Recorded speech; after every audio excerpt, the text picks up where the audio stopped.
Stefan, maybe I'll start with you at the Cleveland Clinic.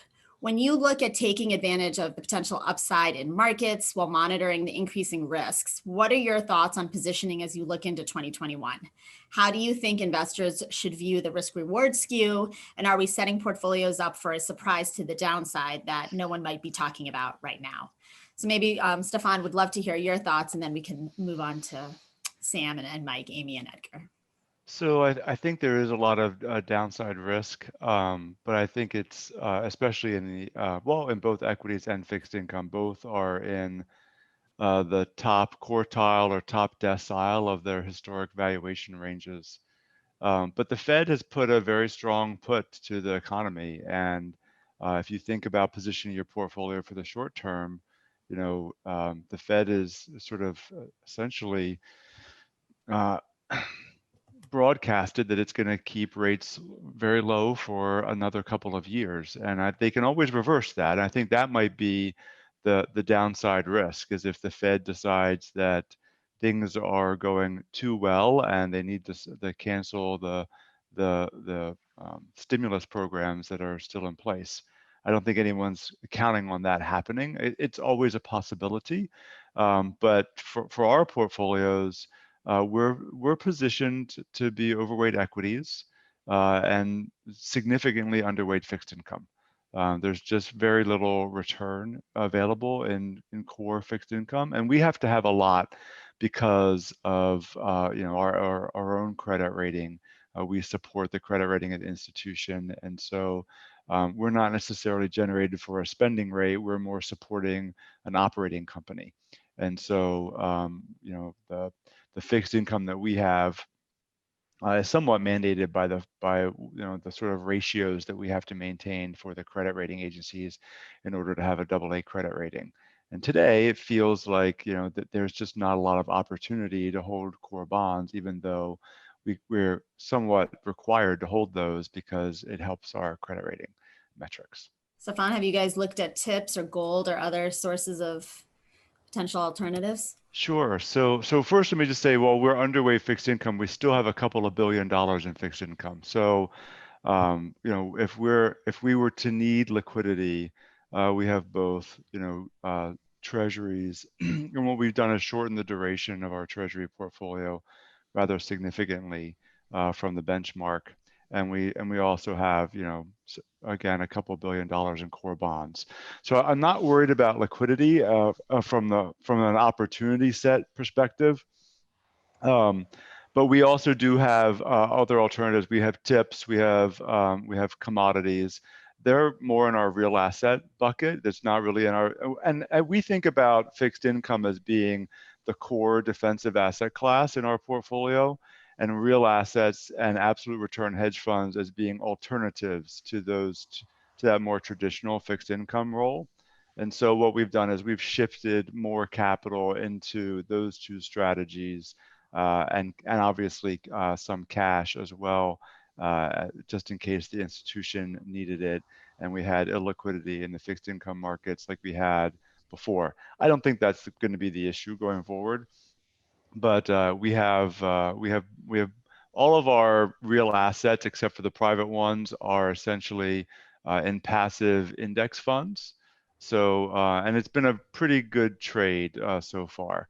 Right now, we're evaluating, given what's happened to tips in the last couple of months, evaluating how we might want to rotate from, let's say, that intermediate treasury portfolio that I mentioned earlier to something more in tips, if that's more attractive today, just given the risk of inflation. But we haven't made any decisions on that. That'll be a Q1 probably problem for our team to solve. Excellent. And Sam, picking up on this, you mentioned that you are looking for liquid credit strategies that are maybe, you know, diversifying the portfolio, or what's your objective in terms of looking for some of these credit strategies? And, you know, I'll follow up with all of you in terms of, are you, you know, the lack of distressed opportunities that everyone thought in March, everybody was ready to pounce on. Would love to hear your thoughts on that. But Sam, maybe if you can start with the liquid side. Sure.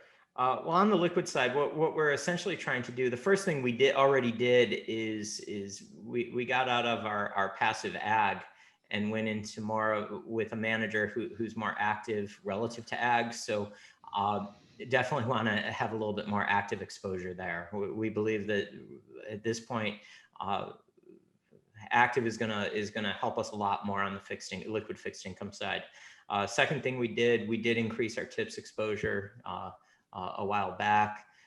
Third thing we're doing right now is really looking at it from a perspective of, well, if we had owned the ag, we would have had a duration of the ag. So therefore, it doesn't necessarily have to be a manager that offers daily liquidity. It could be something where we get our money within a month, but it could have the duration similar to the ag.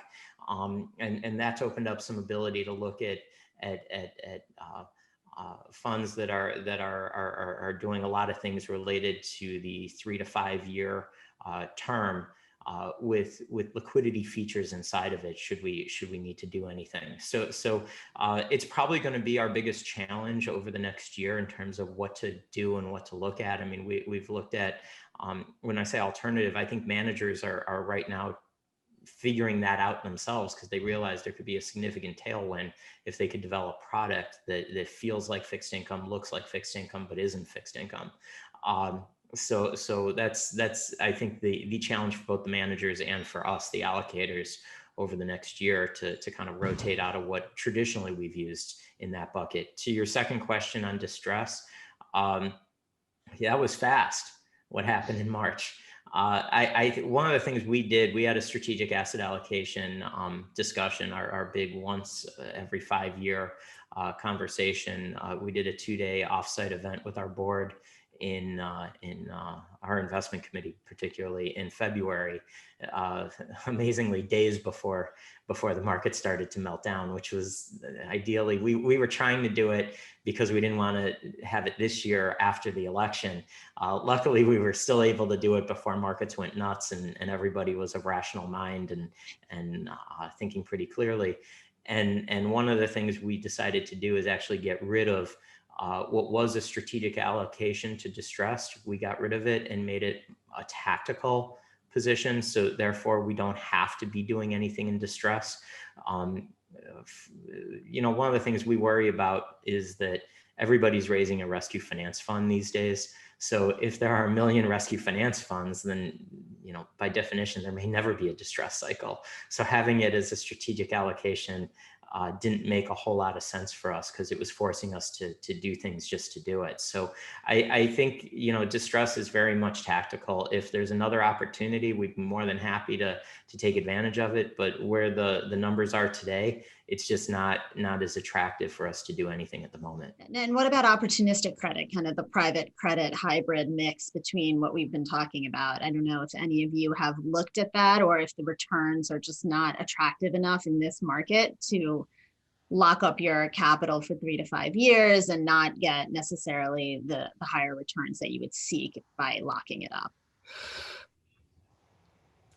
Yeah, we haven't been allocating to private credit for a few years. We do so only in terms of very specialty niche kinds of areas, whether it's life science or specific royalty type investments. But for the most part, I think that the private credit was over-leveraged, overvalued, and I don't think that it was a good place for our portfolio. Mike, Edgar, I don't know if either of you had looked at the private credit market or done more there. As it pertains to us, because it would generate substantial ordinary income, it tends to be unattractive. So we have stayed away from it for the most part. We had a couple of early investments in a couple of private credit platforms that we have a strong relationship with, but we have not been looking to add to them, and we've actually been trimming a little. What we have been doing, I guess it could be considered somewhat of a proxy to fixed income, is a couple of alternatives, because we have a pretty flexible mandate and we can move relatively quickly. Back in March, we decided to sell some puts when we thought the market was just completely crazy, and that turned out to be a good call, just to harvest some like yield from selling puts, completely out of the money puts at levels that we didn't think would make any sense. and that we would be happy to own the market at those levels. So we were fine, like if we were actually put those or that exposure. So that's been one area. And another interesting opportunity has been just in real estate, which, as I'm sure all of you know, has been pretty heavily impacted. We do not know how much of the impact to some areas of real estate will be structural and permanent, but there are some interesting plays out there that could generate some ongoing cash yield and offer the ability to reprice if there's inflation. So we see a little bit of the best of both worlds. You know, one question that was coming up this time last year was, should China be a dedicated allocation in institutional portfolios? So you'd have an emerging markets allocation and then a China allocation.